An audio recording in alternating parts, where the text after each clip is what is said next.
everybody, it's that time again. It's time for Diary of a Physicist Farmgal. My name is Deborah, and I'm coming to you from here on my family farm in the foothills of the Arkansas Ozarks, where I like to do all the crafts. I knit, I crochet, I sew, I quilt, I make baskets, I make jewelry, I do needlework.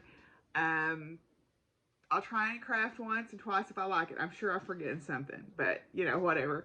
I am also a university professor at a local four-year comprehensive university where I teach courses to physics majors. I teach courses to pre-med, pre-PT majors, and general education majors. I am a docent at our planetarium, and I'm very involved in our Center for Excellence in Teaching and Academic Leadership in terms of our Teaching Excellence Academy, where I serve on the Diversity, Belonging, Equity, and Inclusion panel. And I have a lot of animals, as you can see. So that's the next part. I am also a farmer. I am a third generation plus family farmer here on this land that my family has lived on for over a century. I raise grass-fed beef cattle. I raise horses. I have a small flock of heritage poultry. I have show quality rabbits. I have a retirement herd of miniature horses, miniature donkeys, a miniature mule named Pumpkin who thinks she rules the roost, and Princess Penny, the pot-bellied pig, the protector of the poultry, although she has lost that job, and I will tell you why. Not anything to do with her, but I talked about it in my vlogween if you've been watching. And as you can tell from my scene-stealing co-host here, I am fur kid mom to several dogs and cats and an outside clouder of barn cats. So if any or of all of that sounds interesting to you, I'll hope you'll come along and join us on this episode of Diary of a Physicist Farmgal. I'm sorry, did I wake you up to do that?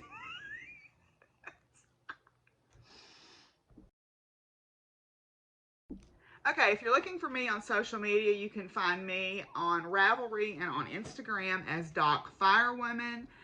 There is also a Ravelry group for the podcast, although it has not been particularly active. I think I'm going to start that back up. Why don't you jump down? No? Okay. I think I'm going to start that back up after the first of the year. I just know that Ravelry is not accessible to everybody, but I noticed some people are starting to use it more often again. And there is a Facebook group for the podcast, Diary of a Physicist Farmgal Facebook group, where you can interact with people and stuff. Right now, I currently have one Makealong going, and that is the Mindful Makealong. The Mindful Makealong is running from October 1st until April 1st, where we are not purchasing any crafting supplies.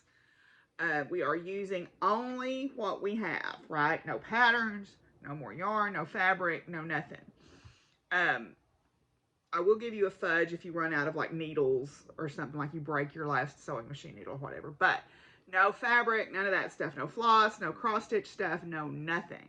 The reason I'm doing this is because I need to use what I have. I have so much stuff, so much of a stash, such a deep stash, wonderful stuff that I love. I've gone through it all in the last 6 months. I went through everything this summer, and I laid hands on everything that I have, and I still love it all, so I need to use it.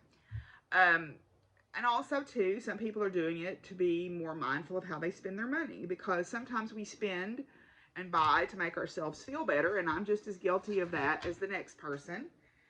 And, it ultimately doesn't make me feel better. It does for a little bit, but I mean, if I'm spending money, especially, I don't do this so much anymore because I don't have credit cards, but if you're spending money that you don't have, and then you get yourself in a bind, that's not going to make you feel better. And I found that I was, instead of dealing with what was making me not feel great, I was just using that as a temporary fix, and that's no good. So, that's part of it. There can be all kinds of reasons why people want to join. It doesn't matter what your reason is. We just want you to join in. We want you to join in and participate. It is a participation make-along where, now there is an album on the Facebook group where you can put your finishes and post your finishes only in the album. On Instagram, you can just use the hashtag on any project that you are working on that falls within the parameters of the Mindful Make-Along. But mainly, it's just for us to craft with intention, for us to use the things that we bought because we loved them at one point, and to find that joy, rather in consumerism, in our making. for whatever reason that is. You don't have to disclose your reasons. You don't have to participate if you don't want to. You don't have to be as rigorous in your participation as I am trying to be. The fact is, though, I have taught myself this: there will always be more beautiful fabric. There will always be more beautiful yarn. Um, and plus, using stuff that I have pushes me creatively. It makes me think about things in a different way in terms of my making. So, but whatever. I'm not gonna try to sound like I'm being patronizing or being judgmental. I'm not. You craft however you want to craft, but for me, I'm going to try to do this simply because I have some really great things in my stash that I want to use. That was a lot of talking to explain something that was fairly simple, but anyway. um yeah, social media. Also, yes, I am on Twitter. I am a fairly left-leaning, progressive, liberal Democrat, and I am getting more and more outspoken the closer we get to the midterms and the more hate that I see flung around here. And if you don't like that, you probably don't need to be here. I'll just be honest with you, because it slips in all kinds of places. But if you are not, in this house, we believe that Black Lives Matter, love is love, water is life, a living wage lifts all, health care is a human right, women's rights, all women rights are human rights, trans people's rights are human rights, nature matters, we need to take care of the planet, all that kind of stuff. If you don't agree with that, you're probably not going to have a good time here.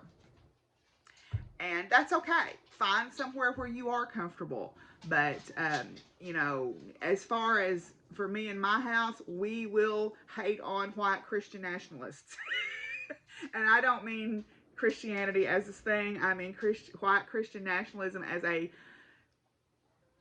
sheep suit for the wolves that hide under it of white supremacists who are trying to turn our country back into a xenophobic, racist, homophobic thing. We will not stand for that. If you are a Christ-like Christian, you are welcome here. If you are not, probably not made it this far. Anyway, I guess I'm feeling extra spicy today.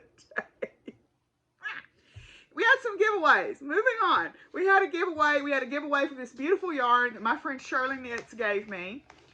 And of all the people who entered, Shirley won it back because she decided she wanted to make something out of it. So Shirley, you got your yarn coming back to you. Bless your cotton socks.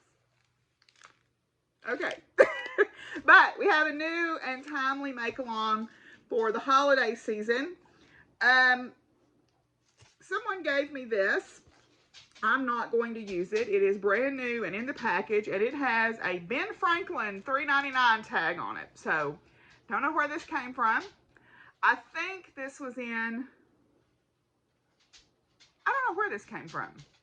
Maybe Krista gave it to me. I don't know. But I'm not going to use it. But it is just in time for the Christmas holidays. If you like to paint on things, it doesn't have to be a sweatshirt. It could be on a tablecloth. It could be on a, I don't know what, bread. I don't know. What do you want to paint it on? You can paint it on anything you want to. You can put it on a pair of underpants for all I care. But it is a pre-shaded Christmas transfer that then you could paint with fabric paint, or I suppose you could put it on other things if you wanted to. I don't know. Let your imagination run wild. But if you would like to do this, let us say transfer. Transfer is the key word for this, winning this lovely prize. I mean, it is beautiful, and I do love poinsettias, but I don't think I'll ever use this. So I would like for someone to use it. Back in the 90s, I probably would have been all over it, but today, I'm not really doing a lot of that stuff. I don't have any paints. And so, if you want the fabric transfers, say transfer. Haha. And yes, my hands are stained because I've been doing some natural dyeing, which we're going to talk about in a little bit. My hands are incredibly stained, and I don't have my nails done because I was doing natural dyeing. Anyway, that's a lot of blather. Today's podcast is going to be a little different. It's going to be a little, free form and loose and wild, apparently. So, Next thing, finished objects. Okay, so I have several finished objects that I will share with you. I have a couple of sewing ones. I'll put a picture in. I think I took a good full body picture. I made it's basically an apron, but I'm using it like a tunic. It's by Toto Shop UA. It's a Ukrainian pattern designer. I purchased a pattern from her to help her family out so that they can have some funds during the illegal occupation of Ukraine by Russia. Yes, I said that. And so if you're willing to help out Ukrainian people, that's one good way to do it, because anything that you purchase and you pay through PayPal, they can have access to the money to buy groceries or supplies or whatever they need, or help out with the occupation, fighting against the resistance, fighting against the occupation. Anyway, so I purchased this pattern. It is an apron. It is a wrap Japanese style apron, but I made it into a tunic. So I made it with this kind of fancy pants, brown, suede feeling fabric. It's not suede, but it feels like suede. And then I had this little bit of this Tula pink fabric that I purchased to make a project bag with. And we've already established that Deborah is not really good about making project bags, although she likes to pretend she is. So I had this fabric and I wanted to use it because I thought it was beautiful. So I decided I'm going to make some big, obnoxiously big pockets to put on this tunic. And then I'm going to wear this to work with a cute shirt underneath it and leggings and boots. And that's exactly what I did. It's split in the front, so I looked really cool in my mind walking down the hallway with my split front apron, wearing it to class that was floor length. I made it all the way down to the floor. It was a look. It was a choice. I liked it. I don't know if anybody else liked it, but I liked it, and I had a good time wearing it, and there you go. Got the attention of the punk frockers, which was cool, and they even mentioned me on their podcast for another outfit that I made, so I was pretty excited about that. But anyway, so I got that done. I haven't done much more sewing besides that because I've been working on a crocheting and knitting project for a friend, but tomorrow and today I'm planning on getting back into my sewing room and finishing up some stuff that I have cut out. Yeah, I haven't organized my closets yet, and that's part of the holdup on my sewing, is I want to organize my closets a little bit, but that hasn't happened because, it's fall break, and I was going to do it then, but I decided I would do other things. Anyway, I digress. The next thing is I finished a pair of socks. These are the Vanilla Latte socks by Virginia Rose, also Grandma Rose Homestead podcast on YouTube, if you're familiar with that podcast. These are knit in some Peyton's Croy Sunburst Stripes is the colorway. This is not stripes. These are sort of stripe-ish, but not really stripes, but I still like it. It looks to me like the reflection of a sunset on water. I haven't washed these or blocked them, so they're kind of funky still from being wadded up in the bag. But this is the Vanilla Latte socks. Very cute, simple, quick texture. I did an afterthought heel after I finished my sock tubes. I could have made them just a little bit longer if I'd wanted to, but this is a good length for a lot of what I wear. So, yeah, just a plain old, nice, cute pair of socks there with just a little bit of a pattern in them to keep life interesting. So, there you go, pair of socks. Yay me. Then I finished the Restless Shawl. This is by Sweet Clark. This is a crochet. Let me pull it up here right quick so I can see what it's all about. By Sweet Clark. It's a free pattern on Ravelry. And it is a crocheted shawl. It is meant to be made with about 600 yards of DK weight yarn, or it says 700 to 800 yards. So it is a kind of an, I don't even know how to describe it, an asymmetric shawl. It's got little points on the bottom of it here that when I block it, they'll stick out. And I modified the pattern somewhat. I wanted to use up every bit of these 4 skeins of yarn. These are all skeins of yarn from Kim Marie Knickknacks, who is no longer with us, but I wanted to use up every bit of this. So I added on to the length by just continuing my straight rows for a while before I started my decreases. And then I went back, because I still had some of the lighter color, I went back to the other side and picked up and added on to it, because I wanted a great big snuggly crocheted shawl to wear. And that's exactly what I got. So I am very pleased with how this turned out. um, Overall, it is warm, it is squishy, it's a very straightforward crochet. It's just the same stitch, a V-stitch all the way. And yeah, so these are 4 colors from Kim Marie Knickknacks. She is unfortunately no longer with us, so her yarns are no longer available. But I was very happy to get to use these up finally, because I've had them for quite a while and got them out of my stash, and now they'll get out into the world and be seen. So this is the Restless Shawl by Swee, S-I-E-W, which I hope is pronounced Swee. That's how I pronounce that. Swee Clark.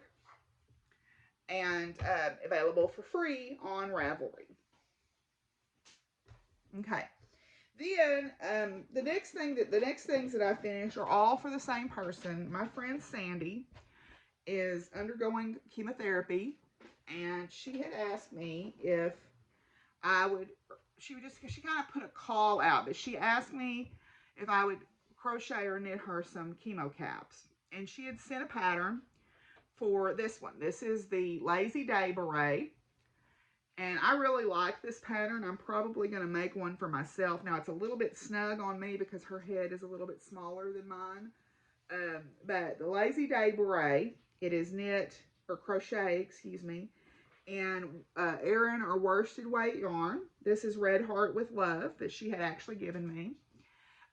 It didn't take very long. I mean, yeah, there's a lot of yarn in this, but it didn't take very long to make. It is also a free pattern available on the person's blog. Let me look up who it is. That's the whole reason I pulled up my Ravelry here, so I could tell you guys this.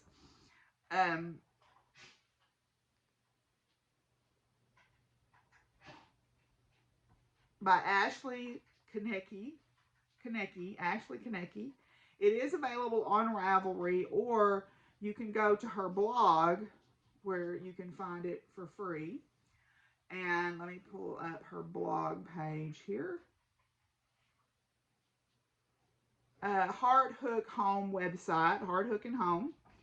And you can get the pattern for free from there. So I made one of those. I'm going to make her another one of those, but I need to give my wrist a break because I've been crocheting like a crazy bat lately. So what I did was I decided that I would just make her as many as I could hats of the stuff that she gave me. So the next one that I made her, she gave me some commercial yarn. This is Connie's Sleep Cap, and it's kind of hard to see, but there's rows of front post and back post double crochet in there, broken up with regular rows of double crochet to give it a little bit of texture.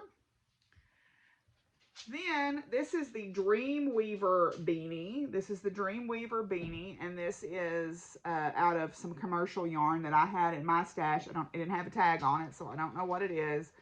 But this is more of a watch cap style beanie. This is the 30-minute basic beanie.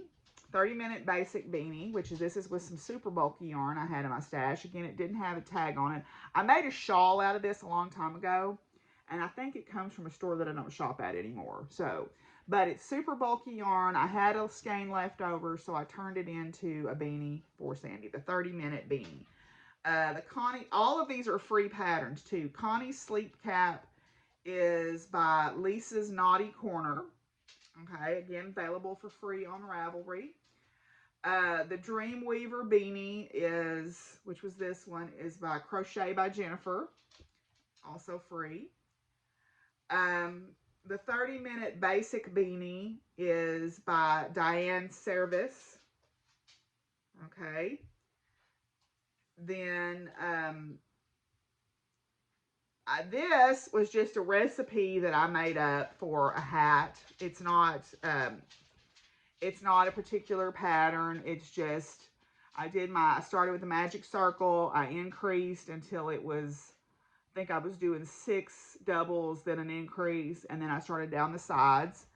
And then I finished it off with, I think I just finished it. I didn't put anything on the bottom. But this is some of Sandy's hand spun. She is a spinner. So this is some of her hand spun. So this was just a recipe that I made. Then this is some more of her hand spun, but there wasn't enough of it, I didn't think, to crochet. So this is the Yart, Y-A-R-T, Simple Rolled Brim Chemo Cap by Natalia Elam. Natalia Elam. So this is the Yart Simple Rolled Brim Chemo Cap. So it is just a rolled or stockinette brim where you just start going and then you do your decreases. So I like that. Some of her hand spun also. It's got a little bit of silver or a little bit of coppery metallic in it. Okay, then let's see. The next one is the Simple Hat, also called the World's Simplest Hat by Stuart Mulder. This is also in some of Sandy's hand spun. You can see I ran out, so I had to pick up another skein to finish up the top there. This is just a simple 2x2 rib, then just stockinette with your crown decreases again on it. Again, in some of Sandy's hand spun. And I gauged all her hand spun to be like a bulky weight, so that's the patterns that I looked for that. Then the next one that I finished was this was a hand spun, this was sort of a riff on a pattern for a slouchy beanie, but I changed it up a little bit. So this is another recipe that I made where I just basically did the same thing as before, but I made it a little more slouchy. And then I did some rows of single crochet around the bottom to kind of snug it up. So this one was an increase out to about 8 single crochets, or 8 doubles, then an increase, and then I started going down the sides. I ran out of I used 2 different colors on this one. So this was what was left of finishing up the previous hat. Or no, I'm lying. There's 3 different skeins in here. I used a little bit that was left from what I used to finish this. Then this is another skein, and then this is another skein. So I just basically crocheted until I got close to running out, and then I finished it off. Then the last one that I made her out of her hand spun was the Orion Mesh Beanie by Nadira Tani, Kalisha Ryan. And this is all, I love this yarn. This is probably my favorite one. But this is the Orion Mesh Beanie. And I believe this is also a free pattern. I already had this in my stash because I had made myself one out of some Tunis yarn that someone had bought me at Rhinebeck. Or no, Maryland Sheep and Wool. They bought it at Maryland Sheep and Wool for me. So I knew it would work for small yardages. So this is the Orion Mesh Beanie. And it can be made in more of a slouchy style. This one is has a little bit of slouch, but not too much to it. But so I wanted to make all of these for my friend Sandy. I do need to give my wrist a break because I've made all of these. I started on these last Sunday and I made these all over the course of 5 days. So I needed to give my wrists a break, and so I am not going to make any more for now. I'm going to take these to her on Monday, and then I've got a couple more skeins of yarn that she's given me in here that I will eventually crochet her. A couple of more. I'm going to make her another one of those beanies, those berets, those lazy day berets, but I'm going to have to take a break for a little bit and give my wrists a break because I've been going hammer and tongs, as one of my friends used to say. Anyway, so that's all my finished objects. So we're going to move on now to works in progress. Okay, so I'll show you what I've been working on. We actually have if you've been watching Vlogoween, you've seen some of this stuff already. But we actually have a faculty group now that's meeting on noon on Mondays in the library. Our new library director is a prolific knitter, and he has a men's knitting group. So he decided to start a knitting and crocheting or crafting. It's really any craft group in the library. So I decided that since we're the UCA Bears, that I would take my unbearable unhoodie, I'm calling it, to the knitting and crafting group. So this is a pattern by Max Sear or Max the Knitter, Les Garçons. And I am still working on the color work, but now you can see that these are definitely bears with pink toques. Okay, so I am a little over halfway through the color work chart. I'm working on this on Mondays in the library. And my goal for this semester, I hope, is to finish the color work chart so then I can just start zooming on the body. But anyway, so that is being knit in Knit Picks, sport weight. It's supposed to be for DK, and the Knit Picks DK is more or excuse me, Knit Picks Sport is kind of close. It's a thicker sport. So anyway, it had the colors that I wanted. So there we go. So this is blackberry. I think this is dove heather, and then this is papaya. So I'm getting close to I'm a little over halfway, like I said. So I'm feeling pretty good about my color work there. I think it looks, you can tell they're bears. That's the main thing, right? As you can tell they're bears. So anyway, got that done. And I dropped my yarn, so excuse me just a second. Because yarn on the floor, Fizzy thinks is hers, and we can't be having that. So anyway, so I got that one, working on that one again. I had set that one aside for quite a while. I had not worked on it, so I'm feeling glad to have a reason to be working on it again. Okay, another color work project that I'm working on, and I don't think you guys have seen this one. Oh, and this bag is one of Charlotte's bags from April 9 Designs. So most of my bags are by Charlotte, but I do have a couple of different ones this time. So I'll try to remember. This was a bag from the bag swap from Magic Junie Sews. She was my bag swap partner a few years ago. And she was kind enough to make me 2 bags, which was really sweet. This is the Sunflowers Will Rise hat by So Why Not, Laura Olskvavy.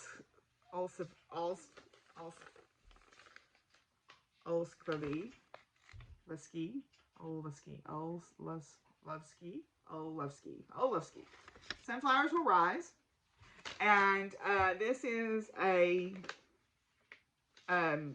think she donated part of the funds here to the Ukrainian war effort. This is how far I am. I'm pretty close on this one. I'm over halfway through the chart. It is a double brimmed hat. So this, you knit the brim first, and then you will turn it up and catch it at the top of the color work chart. Although I don't know if I'm going to do that. I kind of like the yellow roll here. We'll see what mood I'm in when I get to it. But I am over halfway through the color chart here. I actually made it a little bit bigger than the pattern called for because it was for an adult medium, and I think my head's a little bigger. So I actually have 5 sunflowers instead of 4. But this is a very quick knit. This is being knit in some hand spun yarn that my friends Marla and Gypsy brought me back from Iceland, and I have been waiting for the perfect project for that, and I felt like this was it. So I am over halfway on the color work chart, and then you do your decreases and then you're done. So yeah, I think I will have to do the double brim to get it to snug up a little bit, but I made my double brim a little bit smaller because I was afraid that I was going to run out of yarn. So I'm probably going to have to go in and sew it in by hand instead of picking it up and knitting it to my other stuff because, you know, I was worried I was going to run out of yarn. And so my double brim is not going to go all the way to the top of the color work. But at any rate, I'm very happy with this. The color work looks pretty good. Looks better from a distance, right? That's the whole point of color work, I think, sometimes.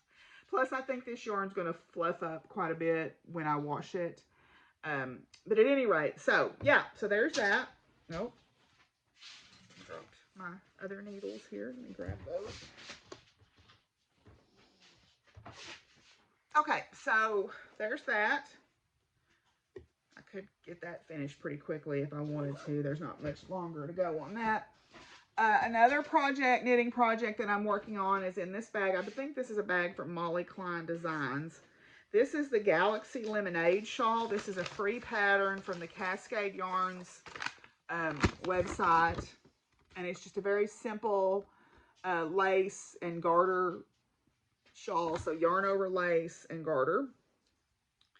This is being knit in some Lion Brand Mandala yarn. I thought the colors reminded me of Orange Sherbet.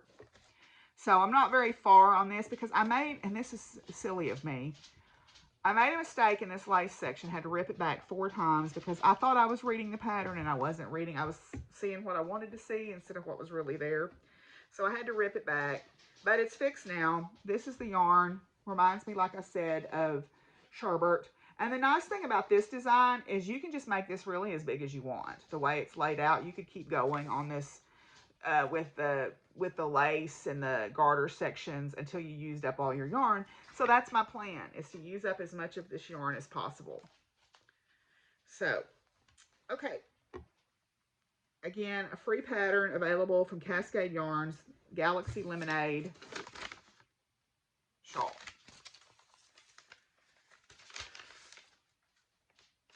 And I guess the brand of their yarn is Paradigm Shift. I don't know. I don't know anything about that. So, okay.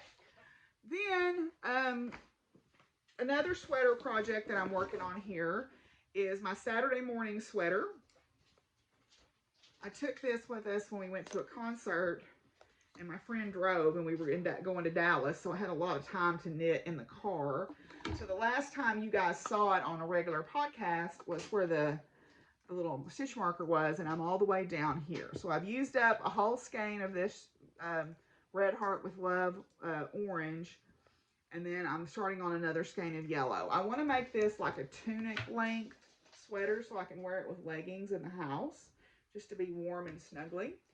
But this is the Saturday morning sweater by Tristan from Dragon Horde Yarns.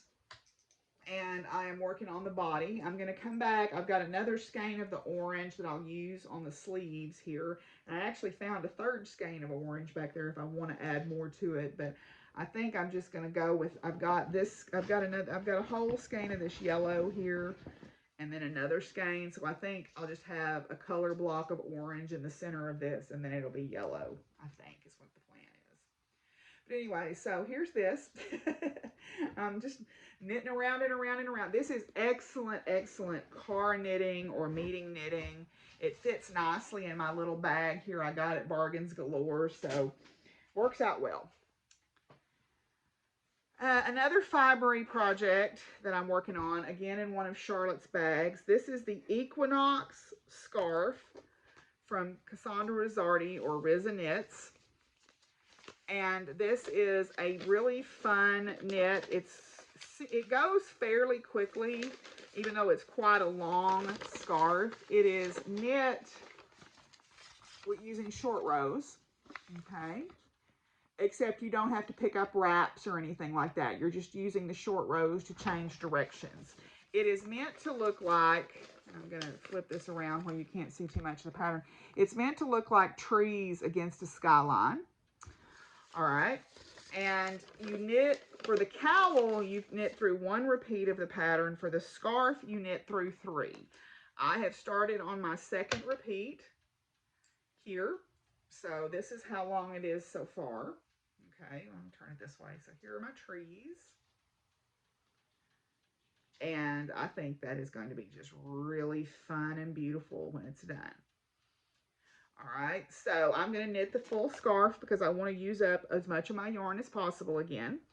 I am knitting this out of, this is some baby camel that my friend Mary gave me. And then this is a one-of-a-kind colorway by Chicken Coop Dye Works. These are both DK weight yarns. So, oh, this is the one I'm actually working off of. So this is how much I have left in my first 2 balls. So I have another ball of this and another ball of this. Okay.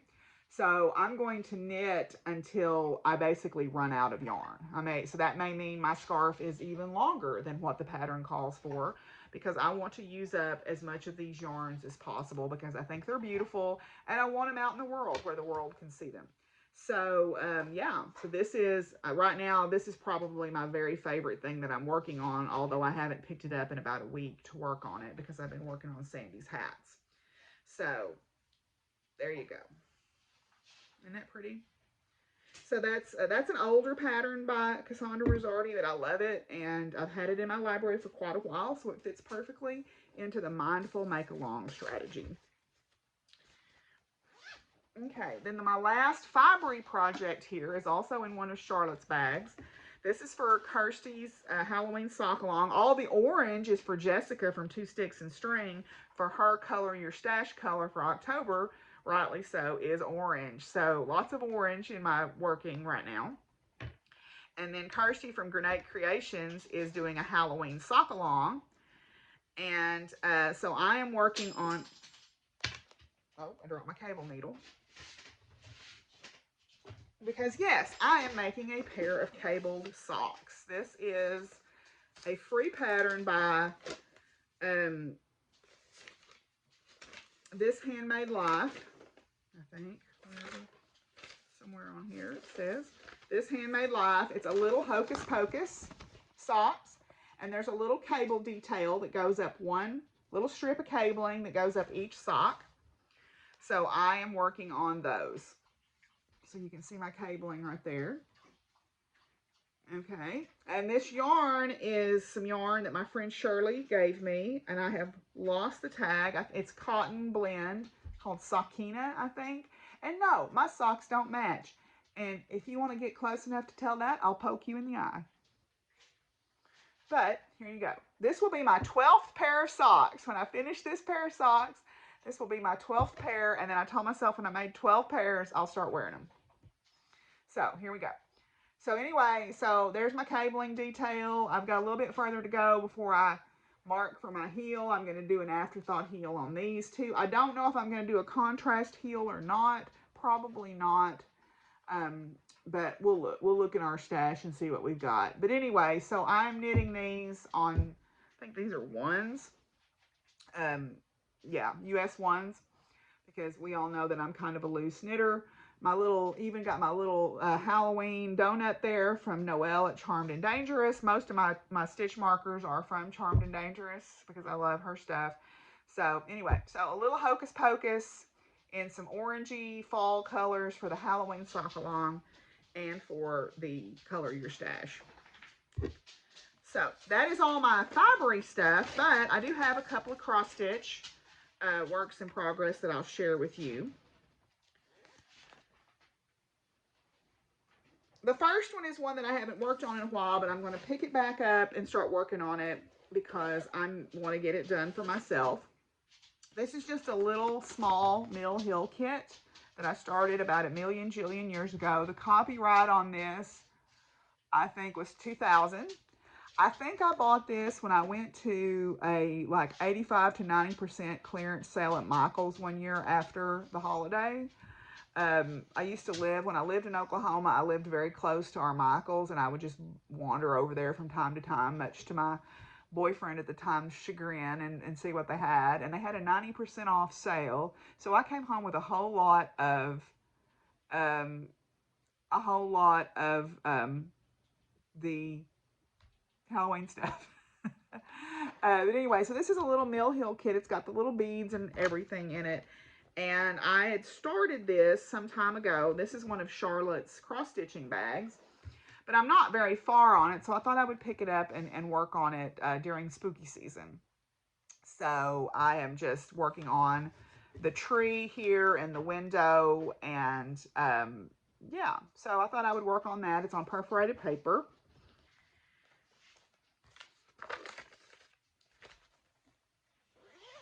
Then my other project is in this bag that I bought at my local needlework shop. And it is also technically Halloween, although I Halloween all year long, as y'all know.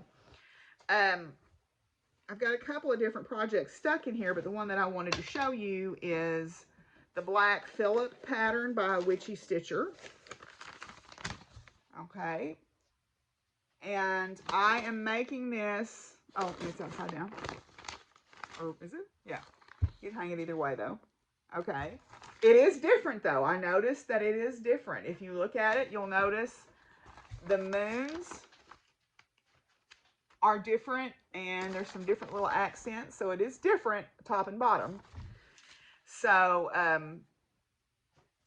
am working on this for my tattoo artist. So this is how far I am. The last time y'all saw it, I didn't have all of the stuff on this side started. So that's how far I am. This is on a 32 count blood spatter linen that I got from Fire Poppies. Rest in peace. But anyway, so yeah, so I'm working on that, and I'm gonna try to get that finished for her. And then the last thing that I will share with you guys is my space sampler. I have decided what I'm going to do with this is I'm going to finish this. I don't like this fabric much. So I have decided that I'm going to square this off and make a pin cushion out of it. And then I'm going to start this over on 14 count black Aida that I've got. I'm having a hard time reading this Lugana. Although as I look at it, it shouldn't be that hard to read. But I'm having a hard time with it for whatever reason. And I don't know if around the edges is a little bit distorted, and it'll get better as I get over in the center. But right now I'm kind of frustrated with it. So I've about talked myself into just finishing it off as a little square and squaring it up. I might give it another whirl. But I'm just having a really hard time reading it for whatever reason. And it's not because it's black. It's like the weave of the fabric is not consistent. And it's really bugging me. So, yeah, I'm going to use that as an excuse anyway. But anyway, oh, I've lost my needle off. My needle minder magnet here. I'm going to have to hunt that up. So, anyway, so yeah, so I'm going to work on this. I think today and tomorrow I'm going to give my wrists a break from crocheting and do either cross stitch or sewing. Probably cross stitch to start with, and then do some sewing tomorrow. Because I've got some stuff going in here that I need to keep an eye on. So that is all of my works in progress for you today. This podcast today is going to be a little heavier on the crafting and a little lighter on the other stuff, because if you are interested in the other stuff, you're probably following my Vlogoween vlogs. And so we're just going to do a little quick go through of everything else. So, yeah, so we're going to move on now. I don't have any future crafting projects, so we're going to move on now and talk about some acquisitions. Actually, before we get to acquisitions, I forgot I have been doing a little bit of natural dyeing. Again, if you've watched Vlogoween, you've seen some of this, but I thought I would share with you what I've been working on. I'll show you these two because they're still wet. These were both white cross-stitch Aida that I dyed with goldenrod. We have a lot of goldenrod blooming right now, so I dyed these with goldenrod.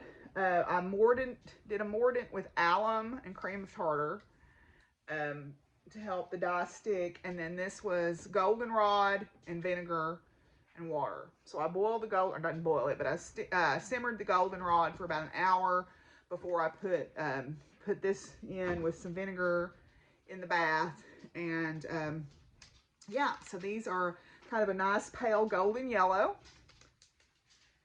Then in that same vein of goldenrod, I read where if you mordant with iron, and then I did a post iron bath on these, you get an olive green color.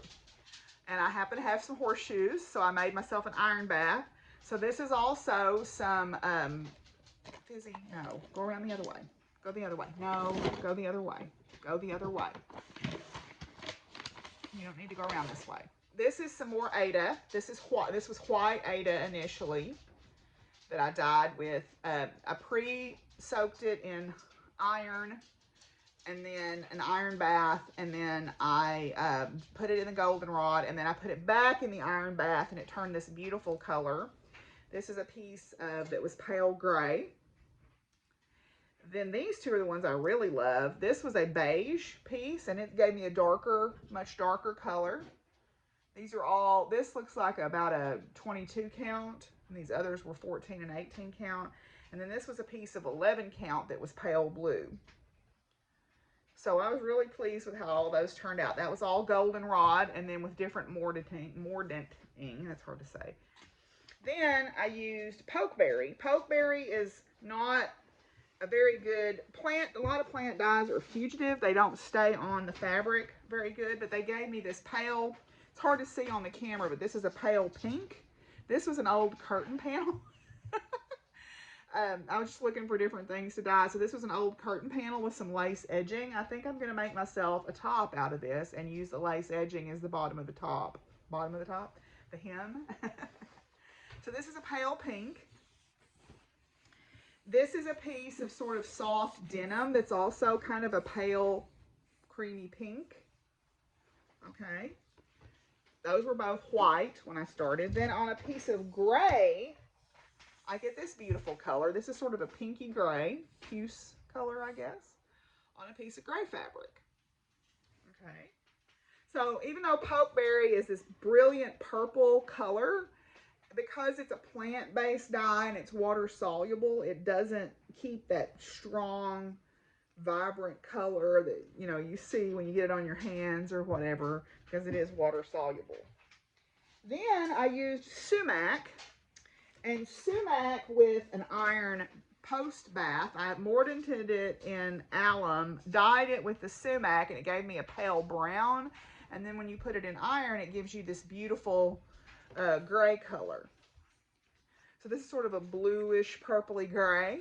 And there's different things you can do to get different colors. This was on a piece of cotton. You can see it had a pale brown plaid in it. And then this is on a piece of cream colored gauze. It gave me this beautiful gray color. So I'm really happy with how that turned out. It was fun to play around with, just things that I had growing out in my fields, and learn a little bit about natural dyeing. And thanks to Maria from Daughters of the Red Sunset for cheering me on. Okay, in terms of acquisitions, I have a few different things to show you. I haven't been buying craft supplies, but I do have some other things that I wanted to show. Fizzy, I thought I said for you to go around the other way. There you go. Yesterday, I went up to the Ponca Elk Education Center to their fall color fest. They have a festival every year in October. That's a little arts and crafts festival. And then the Game and Fish Commission center up there. Oh, and there's my magnet for my needle minder. So I don't know how that ended up there, but I guess I got it too close to the bag. But anyway, the Ponca Elk Education Center is managed by our Game and Fish Commission, and they have this fall festival every year with local artisans and photographers and food trucks and stuff like that. So I drove up there yesterday. I hadn't been up there in a long time. I went too late in the day to see the elk because they're usually not out at midday. They're usually out right at daylight and right at sunset. But it was a beautiful drive. It was gorgeous. The leaves were turning. It was just mwah. And if you want to see a little bit about that, if you're watching Vlogoween, you can find out more about that. But I went up there and I picked up a couple of things. I got a Christmas ornament, and there's my magnet. I got a Christmas ornament to add to my Arkansas Christmas tree. And of course, I got a sticker because, stickers, right?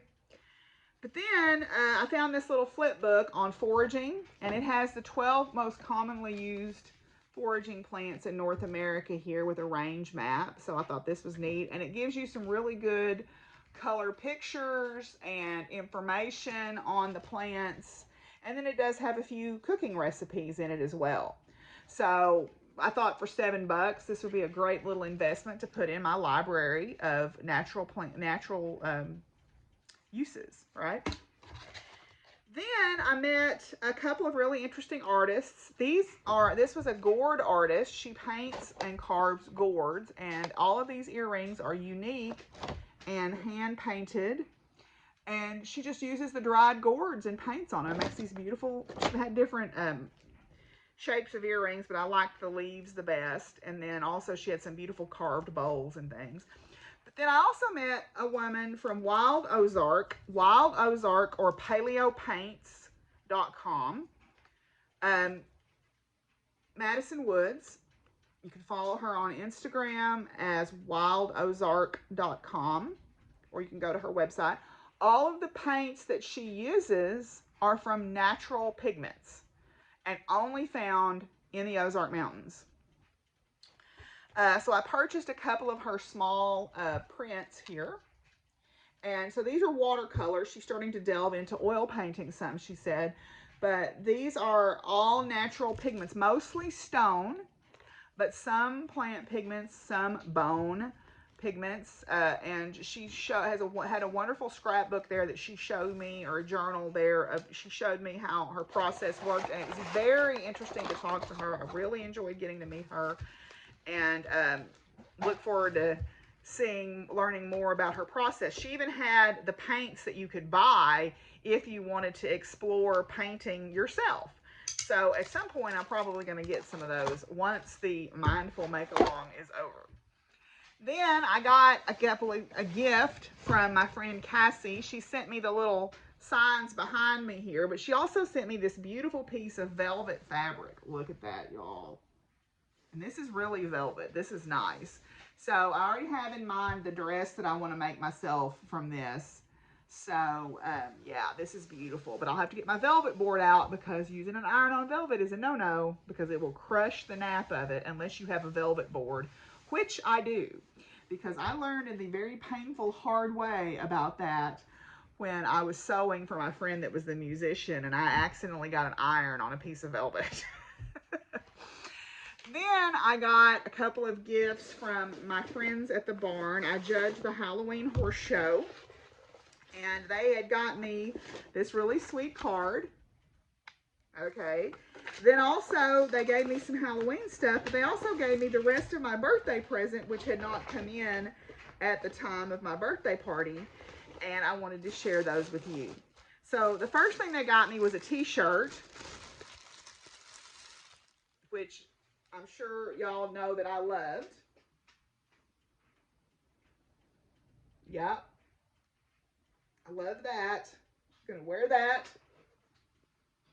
You know, so they got me that t-shirt. And then they also got me, because if you remember, my birthday party was Star Trek themed. They got me a diploma from Starfleet Academy. So I am a bona fide graduate of Starfleet Academy now. With George Takei's signature on it and all. So that is awesome. I'm so tickled about that. That's going in my office. So, yeah, so I got that. And then I did order a couple of Oracle decks because, you know, I don't have enough.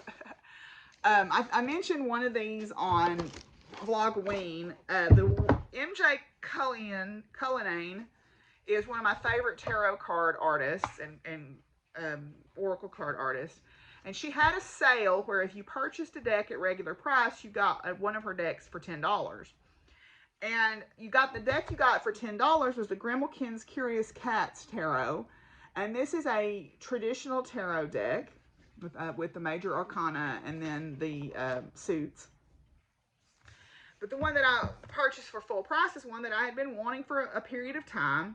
And this was the Roar Oracle, which is 54 trailblazing and inspiring women ready to share their wisdom and insight. So these are all strong women. It combines a history lesson with a tool for connecting across the veil. So we'll be going through these on Holovlog if you're interested. And then also, a friend of mine at a garage sale had offered this deck, which is the Seed and Sickle Oracle deck. Seed and Sickle, it's a botanical oracle deck that centers on the cycle of sowing and harvest, which, you know, I love that. So the cycle of sowing and harvest is one that we see reflected around us every day. There are times for productivity and there are times for rest. The Seed and Sickle Oracle from Fez Inkwright, author of Folk Magic and Healing and Botanical Curses and Poisons, is designed to encourage reflection on both of these. So yeah, you know, I love that. So I saw that they had that, so I wanted to get it. I haven't opened it even yet, so. But I saw some of the cards laid out, and I'm like, yeah, I like that a lot. So, yeah, so that's my acquisitions. We're not going to do farm life or science this time because this is getting kind of long. And if you're following Vlogween, you have seen all of that. So we're just going to move on to a few final thoughts. Okay, you have a different co-host for right now because the only way I can get her to stop messing with stuff is to hold her. So Fizzy will be helping me here with final thoughts. The first thing I want to do is I'm going to share a video about accountability. It is from the Barnard Center for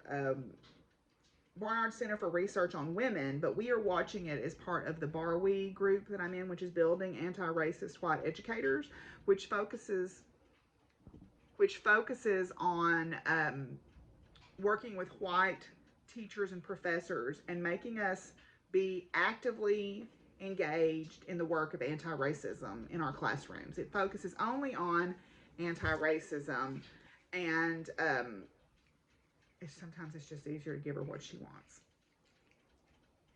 But I've been doing it for the last 2 years, doing the work for the last 2 years, and this video was really, really one that hit home with me because it makes you examine areas in your life where you have privilege and can speak and act in ways that other groups can't. And one of the things that I think people have trouble with when we talk about privilege is they confuse feelings of, and this is one of the things that we're seeing in the conversations about critical race theory. People don't know how to manage shame. And they feel like shame is a threatening feeling, but what that means is you have something that you need to be accountable for. You need to act in an accountable way. The other thing that hit home to me was everyone has something. Every single person on this planet has something that they need to be held accountable for. So it is a human characteristic that we make mistakes and we say things that we shouldn't, and we do things that inadvertently but still cause harm to other people. And so whether it was intentional or not, that doesn't matter. Okay, goodbye. We still need to wrestle with our accountability. And I think very often we like to beat ourselves up, but that's still centering us. And we have to learn to make a sincere, full-throated apology and just stop trying to center our shame and look for absolution from the people that we've wronged, because they don't owe us that. We have to work within ourselves to sit in our discomfort and sit there and just say, okay, I messed up. It is a human thing. I will do better next time. But if we aren't able to do that, we can't get to the real work of making change. And I think what I see when a lot of the discussions about banning books and about critical race theory is generally the people who are the dominant culture do not believe they should be held accountable or have any shame about anything because, hey, we won, we get to be the boss. And that's not true. That's just simply not true.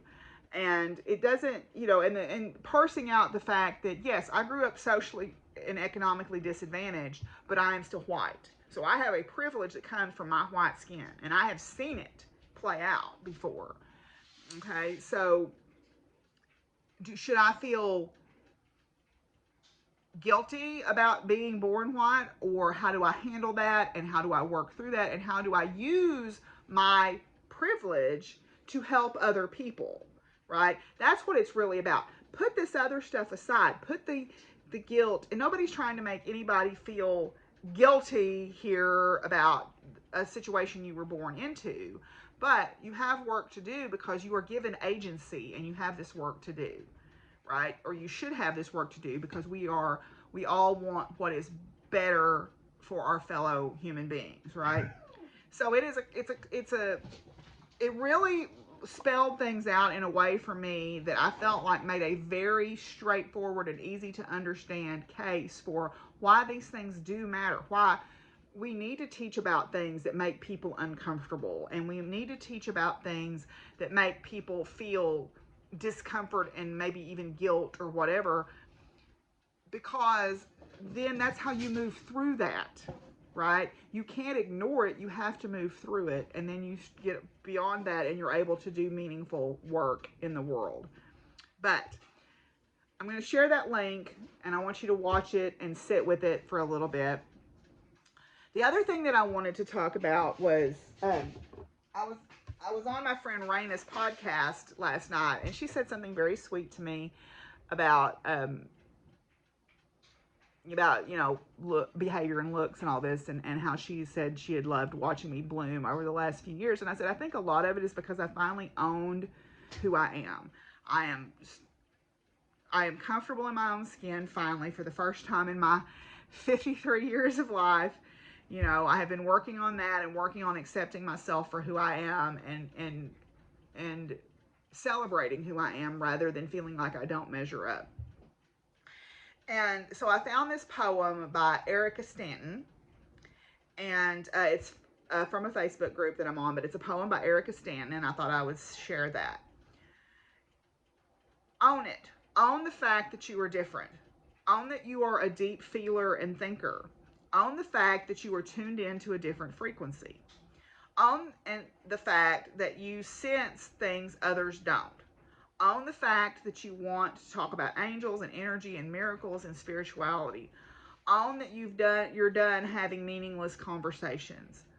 Own that you're done holding yourself back. Own that you crave the freedom to feel the now. It's okay if your family doesn't get you. It's okay if the world judges you. It's okay that you want to dance barefoot upon the earth and endlessly gaze at the stars. It's okay that you cry over sunsets and chase moonbeams. It's wonderful, in fact. It's beautiful. You have come a long way to be who you are, so own it. Own all of it. Love all of you. The world needs you to be exactly as you are. You hold the balance in this crazy world. And I think that's a good note to end on. I think that a lot of times we struggle with ourselves because we feel like we are not fitting in. Fit in your own place. Instead of, if you don't want to fit in, carve out your own spot, right? I told one of my students that the other day. You don't need to fit in, just carve out your own spot. So anyway, I will leave you guys with those final thoughts, and I am going to go eat something because I'm really hungry, and I will see y'all soon. If you want to check out what's going on the farm and on campus, you can go check out my vlog of Weens if you want to. If that's not your jam, then that's okay too. But I'll see y'all in a couple of weeks. Bye.